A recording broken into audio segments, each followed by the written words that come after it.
Hey everyone, for today's video I'm going to break down how to do the chaturanga. It's also known as a tricep push-up or a low plank. And whether you're just learning how to do a chaturanga or if you've been doing them for a long time, this will be a really good base and a really good refresher for you to use so that you know how to do it properly.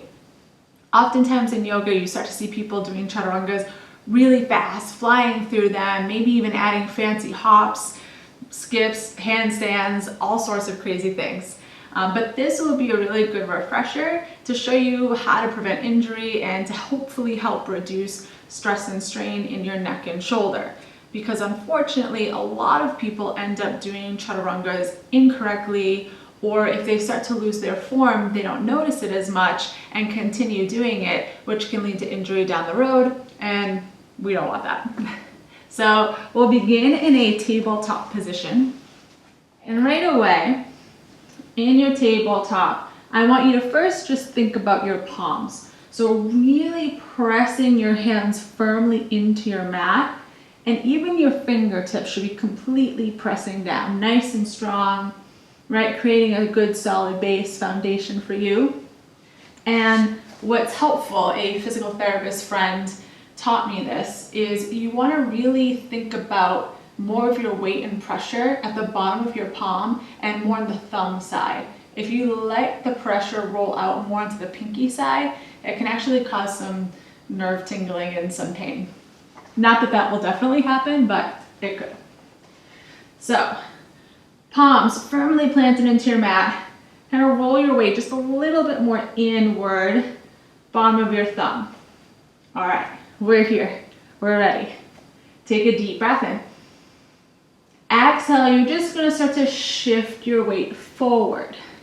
All right, so your hips are coming forward. Your shoulders are actually past your wrists a little bit. And I know this might feel kind of awkward and weird, but bear with me. So you shift your weight forward, keep your belly engaged, and slowly start to bend at your elbows. All right, now only think about bending at your elbows. Try not to let your back collapse. A helpful tip for me is I think about squeezing and engaging my lat muscles first. I lock them in, then I shift forward, and then I only let my elbows move. So back to your tabletop. Plant in.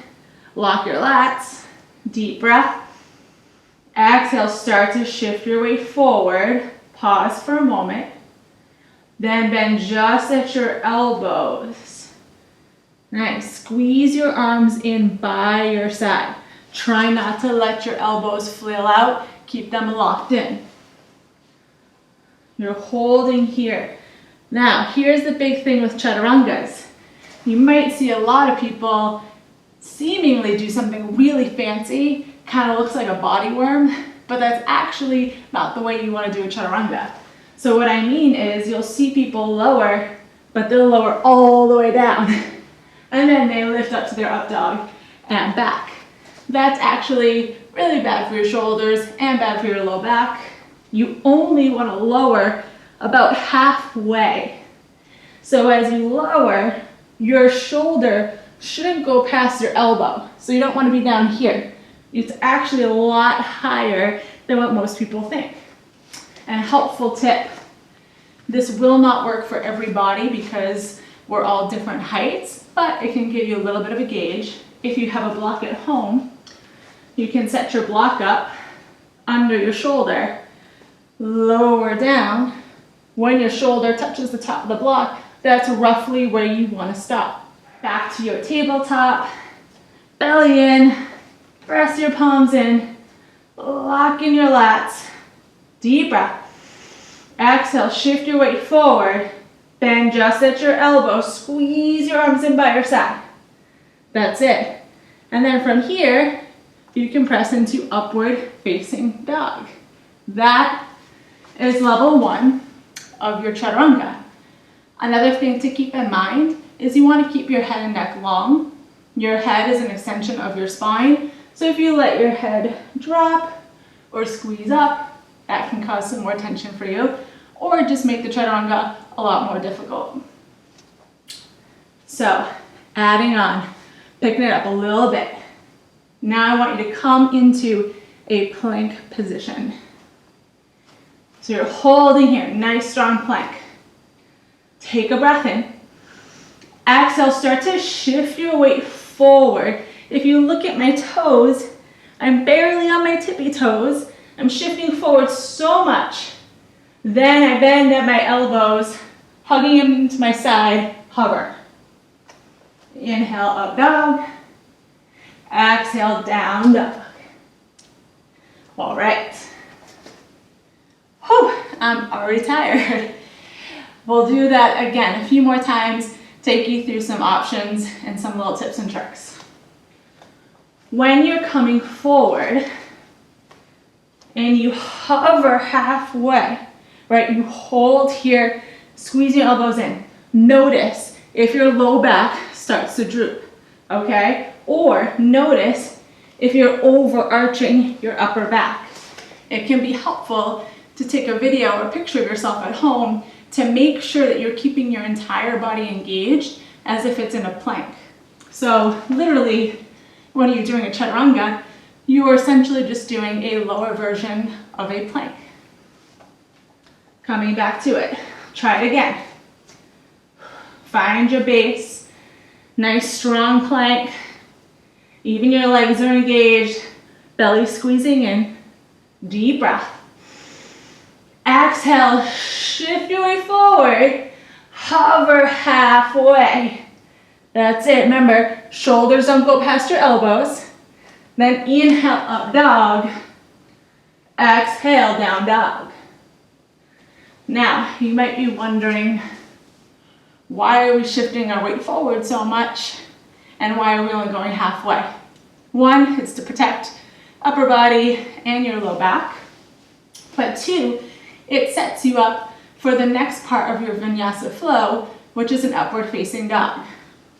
So what I mean by that is when you're in your chaturanga, you shift and hover. When I flip to the tops of my feet to press into up dog, notice my shoulders are now back over my wrists. Now at home, if your wrists are starting to hurt from practicing this and you're just not used to it, you can actually grab two weights and hold on to them and practice your chaturangas that way. And a couple other options you have. One, the moment you start to feel your low back droop down, or like this, or if you really, it's a struggle to hold yourself here and you start to collapse, then I want you to come back down to knee variation. I, of course, always want you to try a full chaturanga. It's fun to challenge yourself, and quite honestly, you can feel like a baller when you're doing it, but I want you to do it safely. So coming back, breath in, exhale, shift, hover, hold, upward facing dog, downward facing dog. Now you might be wondering how you piece that all together. When you're doing a flow, you don't always see the shift and hover part happen because it starts to happen simultaneously. The more you get used to it, the faster you start to go, it will start to come more naturally to you. So if I were calling this at the pace I might in a class, this is what it would look like. Deep breath in, exhale, chaturanga. Inhale, up dog, exhale, down dog. Now if you notice, I do the shift and hover all within that one exhale. So watch again. Deep breath in, exhale, chaturanga. Up dog, down dog. Two more variations I will show you today. One is a fancy little leg lift that you can do. This is not necessary. It does not add any spiritual benefit to your practice whatsoever. I promise you, it's purely just a fun challenge. And that is doing a single leg chaturanga. So you might lift one leg, inhale, exhale, shift, hover, up dog, down dog. And then another fancy variation is jumping back to chaturanga. If you're jumping back, please try to jump back through bent elbows. And please be careful doing this. You don't have to do it every time. You can of course step back. I step back all the time, especially when I feel myself getting tired. So to do that, if you're at the top of your mat, inhale, flat back. Get ready for it. Exhale, chaturanga. Inhale, up dog. Exhale, down dog. So those are some of the different variations that you can take for your chaturanga and how you can break it down. It does take some time, but before you know it, you're going to get used to it and you're just going to be flowing through it fairly seamlessly. But if you feel yourself getting tired, losing form, please take the knee down variation, or feel free to skip it altogether. Sometimes when I'm really tired, or honestly if I'm just not feeling it, I'll do plank instead. I hold the plank for that breath and then I go back to down dog. And now if you're in a class with me, typically we do chaturangas a lot more in the beginning of class, and then maybe I'll sprinkle one or two throughout the rest of the class. I love to use them as part of my warm-up, get your body going, get you used to connecting breath to movement, and it's a great way to just get in your vinyasa. But as we get going, I like to change it up so that you're not always doing the same thing over and over, because there is such a thing as a repetitive motion injury.